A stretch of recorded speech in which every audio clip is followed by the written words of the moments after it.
যদি সরকার চাইবে তার ওনার হুকুম মতো কাজ করতে, নাসিরুদ্দিন আমাকে এই চেয়ারে দেখবেন না আপনারা, সেই গ্যারান্টি আমি দিতে পারি। আপনারা জানেন যে আমাদের মাননীয় প্রধান উপদেষ্টা একটা ঐতিহাসিক নির্বাচন, সুষ্ঠু সুন্দর নির্বাচন উপহার দেওয়ার প্রতিশ্রুতি ব্যক্ত করেছেন। আমরা ওনার প্রতিশ্রুতির সাথে একাত্মতা ঘোষণা করেছি এবং ওনার প্রতিশ্রুতি যাতে অক্ষর অক্ষরে পালিত হয় সেভাবেই আমরা প্রস্তুতি নিচ্ছি। প্রথমত আমি ওইভাবে শুরু করি যে নির্বাচন হবে কি হবে না, কোনো এক রাজনৈতিক দলের বক্তব্য থেকে আসছে যে নির্বাচন হবে না। দেখেন, আমরা নির্বাচন কমিশনে আমরা কোনো রাজনৈতিক বক্তব্য দ্বারা গাইডেড না, আমরা কোনো রাজনীতির মধ্যে ঢুকতে চাই না। আমাদের কাজ হচ্ছে সরকার যখন চাচ্ছে আমরা নির্বাচনটা অর্গানাইজ করা আমাদের দায়িত্ব, আমরা এর মধ্যে থাকব, কোনো রাজনৈতিক বিতর্কে আমরা যেতে চাই না। 2 নম্বর হচ্ছে নির্বাচনের প্রস্তুতির বিষয়টি আপনারা জানতে চেয়েছেন। আমরা কিন্তু একটা সুষ্ঠু সুন্দর এবং গ্রহণযোগ্য নির্বাচনের লক্ষ্যে পুরাদমে প্রস্তুতি আমরা নিচ্ছি। আমাদের অফিসে আপনারা এখন গিয়ে দেখেন, আজকে শুক্রবার তো উইকলি হলিডে, আপনি গিয়ে দেখবেন যে আমার অফিসে লোকজন কাজ করছে, রাউন্ড দি ক্লক কাজ চলছে। আমাদের হেড অফিসে যেমন, আমাদের মাঠ পর্যায়েও তেমন দেখবেন যে ওরা 24 ঘন্টা আসলে নিয়োজিত আছে কাজে, এই প্রস্তুতির কাজে। এই সংসদ নির্বাচনটাকে সামনে রেখে যাবতীয় প্রস্তুতি যা যা নেওয়া দরকার আমরা নিয়েছি।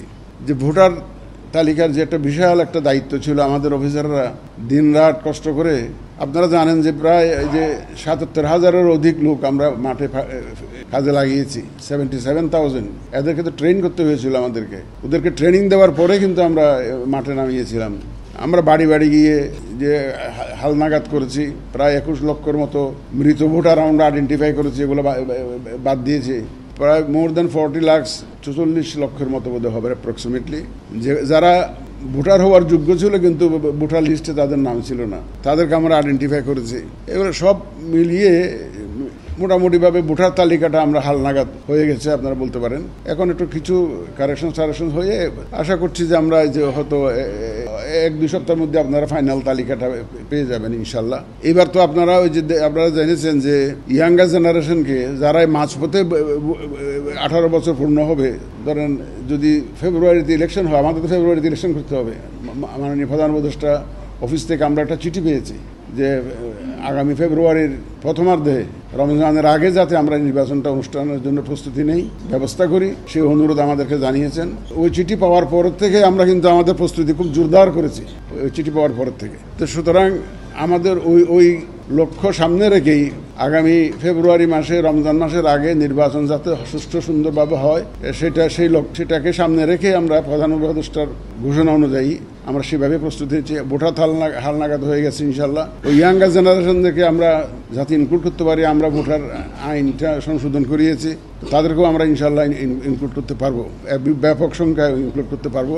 আমাদের যে ভোটের জন্য যে কেনাকাটা করতে হয়, প্রকিউরমেন্ট একটা বিগ এক্সারসাইজ, এটা আমরা মোটামুটি খুব এগিয়ে চলছে ইনশাল্লাহ। আমাদের এটা কেনাকাটার মধ্যে কোনো অসুবিধা হবে না। এটাও আমরা টাইমলি হয়ে যাবে। আপনারা দেখেছেন যে আমরা ওই যে পার্টি রেজিস্ট্রেশনের জন্য এখন মাঠ পর্যায়ে 22টা দলের জন্য মাঠ পর্যায়ে ভেরিফিকেশনে আছে। এটা হয়তো 31 তারিখের মধ্যে আমরা আশা করছি যে আমরা প্রতিবেদন পেয়ে যাব। সুতরাং পার্টি রেজিস্ট্রেশনের কাজটা আমরা ইনশাল্লাহ এই সেপ্টেম্বরের মধ্যে শেষ করতে পারবো বলে আমার বিশ্বাস। সীমানা নির্ধারণের একটা বিষয় ছিল, এটা একটা বড় কাজ। আপনারা দেখেছেন আমরা খসড়াটা প্রকাশ করেছি। যেটা আমরা করেছি কি, এই জন্য অনেক আমরা আবেদন পেয়েছিলাম, সীমানা নিয়ে আপত্তি পেয়েছিলাম, প্রায় 1500 দরখাস্ত পেয়েছিলাম, সম্ভবত 71টা মোর দেন 70 কনস্টিটিউয়েন্সি ঘিরে এই আবেদনগুলো পেয়েছিলাম। তা আমরা পরীক্ষা নিরীক্ষা করে আমরা যতটুকু অ্যাকসেপ্টেবল মনে করেছি তার ভিত্তিতে একটা খসড়া প্রকাশ করেছি। এটা একটা ড্রাফট। আগামী রোববার থেকে কিন্তু শুনানি শুরু হচ্ছে আমাদের। এই যে এই খসড়ার উপরে যাদের আপত্তি আছে, যাদের কোনো বক্তব্য আছে, এটা দেওয়ার জন্য আমরা এই যে আমি তো কালকে ইনশাল্লাহ সকালে গিয়ে আমাকে শুনানিতে বসতে হবে, ফুল কমিশন শুনানি দেবে এবং এই খসড়ার উপরে আমাদের আগামী বুধবার পর্যন্ত এই শুনানি চলবে। তারপরে আমরা একটা ফাইনাল এটা কনস্টিটিউয়েন্সির এইটা ডিক্লারেশনটা করে দেব। তাহলে একটা বড় কাজ আমাদের হয়ে যাচ্ছে। আমাদের ভোট কেন্দ্র বাছাই কাজ চলছে। এই আসলে কিন্তু এই যে ভোট কেন্দ্র বাছাই এবং ইত্যাদি লোকাল লেভেলের প্রস্তুতি জানার জন্য কিন্তু আমার এখানে আগমন। আপনারা ওই আইনশৃঙ্খলার প্রথম এই ডিসিএসপিদের কথা বলি, আপনি বললেন যে ওদের বদলাবেন কিনা। আমাদের তো সেটা তো প্রক্রিয়া, এটা কিন্তু রেগুলার এক্সারসাইজ। যারা অতীতে এ ধরনের কাজে সম্পৃক্ত ছিল তাদের তো আর পদায়নের প্রশ্নই আসে না। কিন্তু আমরা যথাসম্ভব একটা সুষ্ঠু নির্বাচনের জন্য সুন্দর নির্বাচনের জন্য যে ধরনের কর্মকর্তাকে পদায়ন দরকার আমরা খোঁজখবর নিয়ে একদম মাঠ পর্যায়ে খোঁজখবর নিয়ে সেই ব্যবস্থা আমরা করছি ইনশাল্লাহ। এরপরে কিন্তু অস্ত্র উদ্ধার অভিযান চলবে। আমি শুধু এটুকু বলতে চাই যে আইনশৃঙ্খলা পরিস্থিতির কথা ওনারা বলেছেন, একজন সাংবাদিক ভাই বলেছেন আইনশৃঙ্খলা পরিস্থিতি গত বছরের, এইবারের 5ই আগস্ট না, গত বছরের যে 24-এর যে 5ই আগস্টে কী অবস্থা ছিল আপনারা জানেন, বাংলাদেশের কী অবস্থা ছিল। এখন আল্লাহর রহমতে অনেক অবস্থার উন্নতি হয়েছে। আপনারা এখন শান্তিতে ঘুমাইতে পারেন তো? আপনারা কি বাড়িতে ঘুমাইতে কোনো অসুবিধা হচ্ছে এখন? সুতরাং ইনশাল্লাহ এই ভোট আসতে আসতে দেখবেন যে আইনশৃঙ্খলা পরিস্থিতি আরও উন্নতি হবে ইনশাল্লাহ। আমরা সার্বিক প্রস্তুতি নিচ্ছি। শুধু একটা দুঃসংবাদ দিতে চাই, যারা ভোট কেন্দ্র দখল করার জন্য নিয়ত করে বসে আছেন, বাক্স দখল করার জন্য নিয়ত করে আছেন, তাদের স্বপ্নভঙ্গ হবে। তাদের স্বপ্নভঙ্গে আপনারা সেই দিন এই ইতিহাস ভুলে যান, ভোট কেন্দ্র দখলের ইতিহাস ভুলে যান। ভোটের বাক্স দখলের নিয়ত যদি থাকে আপনারা দয়া করে সরে আসুন এই নিয়ত থেকে। আমরা অত্যন্ত কঠোর অবস্থানে থাকবো এবার ইনশাল্লাহ। দাঁত ভাঙা জবাব দিতে হবে। তারা ঘুঘু দেখেছে, ফাঁদ দেখে নাই।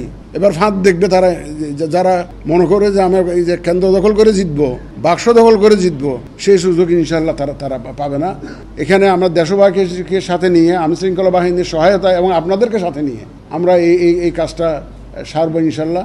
আপনারা তো জানেন যে পুরা ভোট, কনস্টিটিউয়েন্সির ভোট ক্যান্সেল করার জন্য বিধান আমরা করছি। ক্যান্সেল করে দেবো পুরা, যদি এরকম যে অনিয়ম দেখি যে একটা পুরা কেন্দ্রে, পুরা একটা কনস্টিটিউয়েন্সিতে গোলমাল হয়েছে, কেউ ভোট কেন্দ্র দখল করে এই ধরনের অবস্থা সৃষ্টি করেছে, পুরা কনস্টিটিউয়েন্সির আমরা ক্যান্সেল করে দেব ইনশাল্লাহ। একটা সুষ্ঠু, সুন্দর, গ্রহণযোগ্য নির্বাচনের জন্য যে প্রতিশ্রুতি জাতিকে আমরা দিয়েছি, সর্বশক্তি দিয়ে, যতক্ষণ আমাদের সেন্স আছে, সর্বশক্তি দিয়ে নিরপেক্ষভাবে, প্রফেশনালি, একদম পেশাগত দক্ষতার সাথে ইনশাল্লাহ আমরা এটা মোকাবেলা করব। আপনারা জানেন যে আমি বহু জায়গায় এই কথাটা বলেছি, এই যে সামাজিক যোগাযোগ মাধ্যমে যে অপপ্রচার যেটা হয়, AI এর অপব্যবহার যেটা হচ্ছে, এটাকে আপনাদের সহযোগিতা আমি চাই। আপনারা দয়া করে একটু অ্যাওয়ারনেস রেজিংয়ে আমাদের সাথে অংশ নেবেন। আমরা এই সম্ভবত সেপ্টেম্বরের শেষের দিকে অথবা অক্টোবর থেকে কিন্তু বিশাল আকারে অ্যাওয়ারনেস রেজিং ক্যাম্পেইন করব। ভোটার এডুকেশন, মানুষকে আগ্রহী করে তোলা। মানুষ তো এই যে ভোটের কেন্দ্রে আসতে চায় না, এই যে গত 15 বছর তারা তো এই অভ্যাসে চলে গেছে। এটা তারা, আমরা তাদেরকে ভোট কেন্দ্রে নিয়ে আসার জন্য একটা অ্যাওয়ারনেস রেজিং ক্যাম্পেইন করব এবং আপনাদের সহযোগিতা চাই। সামাজিক যোগাযোগ মাধ্যমে কোনো জিনিস আসলে সাথে সাথে বিশ্বাস যাতে না করে, একটা ফ্যাক্ট চেকিং করে, এটা সত্য মিথ্যা দেখে তারপরে যাতে বিশ্বাস স্থাপন করে, অথবা শেয়ার করলে যদি চায় দেখা মাত্র শেয়ার করে দিবে, এটা যাতে না হয়। আমাদের একটা অভ্যাস হয়ে গেছে কি, নেগেটিভ একটা, নেতিবাচক একটা খবর দেখলে এটা সবাই আগে পড়তে চায়, এটা সবাই আগে দেখে আর বুঝে না বুঝে, যাচাই না করে এটা শেয়ার করে দেয়। এই জিনিসটা আপনারা একটু দয়া করে, আপনারা সাংবাদিক ভাইরা, আপনারা একটা এই সচেতনতা, অ্যাওয়ারনেস ক্যাম্পেইনটা একটু করুন আপনারা নিজ উদ্যোগে, যাতে মানুষ যাতে সত্য মিথ্যা যাচাই না করে কোনো জিনিস যাতে বিশ্বাস না করে। সুতরাং আইনশৃঙ্খলা পরিস্থিতি ইনশাল্লাহ will not be a problem. এবং সরকার এখানে খুব সজাগ আছে। আপনারা দেখেছেন মাননীয় প্রধান উপদেষ্টা সরকারের যে সমস্ত এজেন্সি, বিভাগ ইলেকশনের সাথে জড়িত থাকবেন, তাদেরকে সম্পূর্ণ প্রস্তুতি ডিসেম্বরের মধ্যে সম্পন্ন করার জন্য উনি নির্দেশনা দিয়েছেন। অ্যাকর্ডিংলি আমাদের মাননীয় স্বরাষ্ট্র উপদেষ্টা, উনি তো হি ইজ ভেরি অ্যাক্টিভ এবং উনি একদম প্রতিদিন নিরন্তর নিরলস কাজ করে যাচ্ছেন আমাদের আইনশৃঙ্খলা পরিস্থিতিটাকে উন্নত করার জন্য। উনি পরিশ্রম করে যাচ্ছেন এবং সবার সহযোগিতা নিয়ে ইনশাল্লাহ। আপনারা দেখেছেন আমরা এবার আমাদের সেনাবাহিনীকে, ডিফেন্স ফোর্সেসকে আইনশৃঙ্খলা বাহিনীর সংজ্ঞার মধ্যে অন্তর্ভুক্ত করার জন্য আমরা উদ্যোগ নিয়েছি, যাতে করে ওই যে আগে যে কি স্ট্রাইকিং ফোর্স উইদাউট স্ট্রাইক, প্রয়োজনের সময় স্ট্রাইক নাম দিয়েছিল স্ট্রাইকিং ফোর্স, আগে আমরা 3টা নির্বাচনে দেখেছি তো, but they did never strike, দেখানোর জন্য করেছে। কিন্তু এবারে ওই স্ট্রাইক করা হবে। এবার যারা আমাদের সেনাবাহিনী যাতে আইনশৃঙ্খলা বাহিনীর সংজ্ঞায় অন্তর্ভুক্ত হয় সে উদ্যোগ আমরা নিয়েছি। সুতরাং তারা আরও সক্রিয়ভাবে এই আইনশৃঙ্খলা রক্ষায় ইনভলভ হবে ইনশাল্লাহ। আমাদের সেনাবাহিনী এবং আমাদের ডিফেন্স ফোর্সেস, সেনা, নৌ, বিমান বাহিনী, কোস্ট গার্ড, নেভি সবাইকে আমরা ইনভলভ করবো। কোস্টাল এলাকায় তো এই যে নেভি এবং কোস্টগার্ডকে আমরা ব্যবহার করি। এয়ারফোর্সের সাহায্য দরকার হয় আমাদের, বিশেষ করে হিল এলাকাতে, হিলি ডিস্ট্রিক্টগুলোতে দরকার হয়। প্লাস আমাদের বোটের মালামাল বিভিন্ন সময় ক্যারি করার জন্য তাদের দরকার হয়। সুতরাং সব বাহিনী এখানে ইনশাল্লাহ সম্পৃক্ত থাকবে। সর্বোপরি আমাদের দেশের জনগণকে সাথে নিতে হবে। আমরা জনগণকে সাথে চাই, আপনাদেরকে সাথে চাই। আমাদের যে লক্ষ্য, এই লক্ষ্য থেকে আমরা বিচ্যুত হতে চাই না। আমরা কোনো দলের পক্ষে নই, আমরা কোনো প্রার্থীর পক্ষে নই। আমরা একদিকে বলতে পারেন 18 কোটি জনগণের পক্ষে, অথবা 13.5 কোটি ভোটারের পক্ষে। এই ধরুন আমরা সেইভাবেই আমরা কাজ করছি। আমাদের প্রত্যেকটা অফিসারকে আমরা সেইভাবে নির্দেশনা দিচ্ছি। আগের মতো যে ধরনের হুকুম যেত, আমাদের হুকুম যাবে অ্যাজ পার ল, আমাদের হুকুম যাবে অ্যাজ পার রুল। একদম নিরপেক্ষভাবে যাতে কাজ করে আমাদের অফিসাররা, সেই নির্দেশনা থাকবে।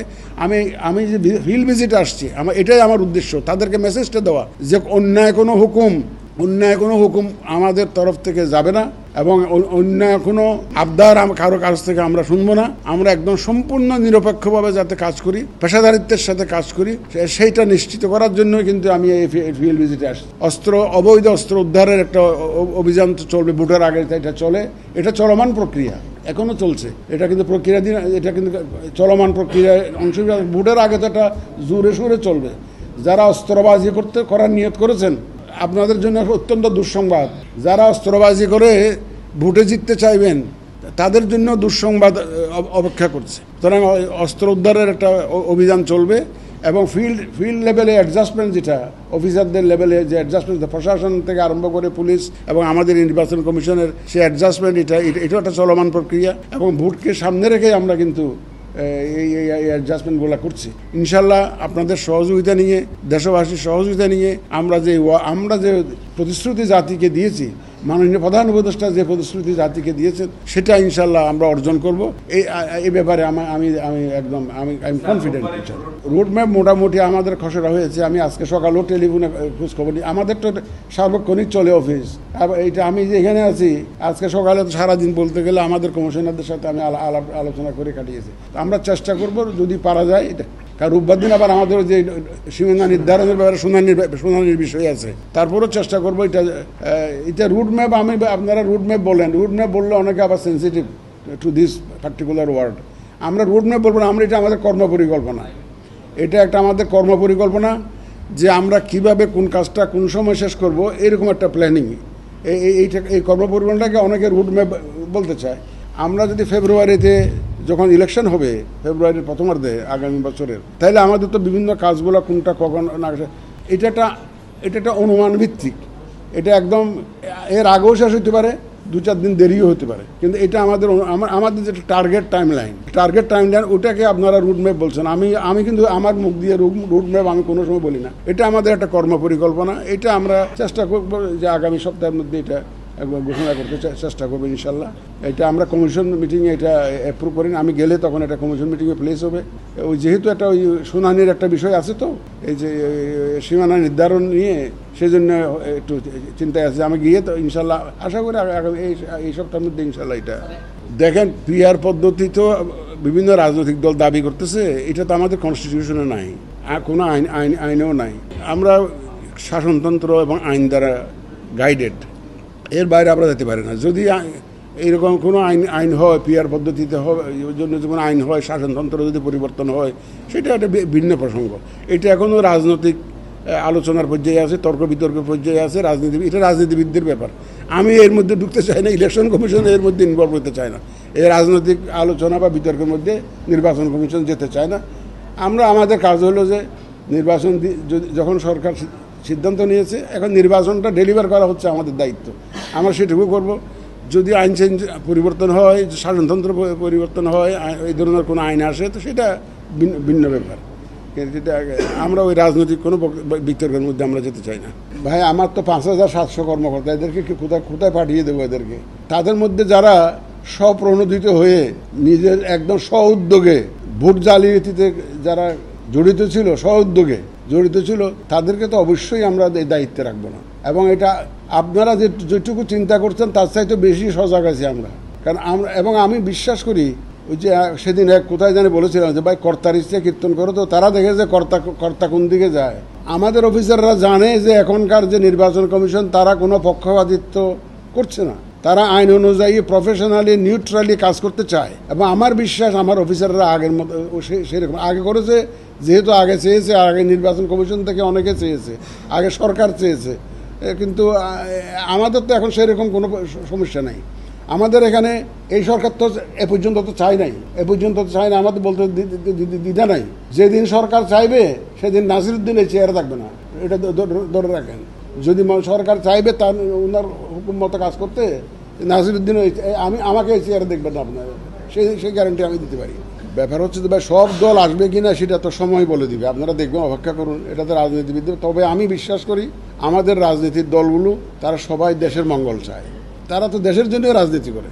এবং দেখবেন যে at the end of the day আমাদের রাজনীতির দলগুলো একটা অবস্থানে আসবে, এবং তারা যেহেতু সবাই দেশের মঙ্গল চায়, সবাই দেশপ্রেমিক, সুতরাং তারা একটা অবস্থানে আসবে বলে এটা আমার বিশ্বাস। আর আওয়ামী লীগের তো আপনি যে দলটার কথা আপনি বললেন, সেই দলটার তো রাজনৈতিক কর্মকাণ্ড নিষিদ্ধ, সুতরাং এবং বিচার সম্পন্ন না হওয়া পর্যন্ত, সুতরাং এই যে বিচার জন্য অপেক্ষা করতে হবে, আমাদের বিচারের রায় কী আসে সেটা আমাদেরকে দেখতে হবে। কিন্তু এখন তো তাদের সব কর্মকাণ্ড নিষিদ্ধ আছে, সুতরাং তারা তো রাজনৈতিক কোনো কর্মকাণ্ডে জড়াতে পারবে না।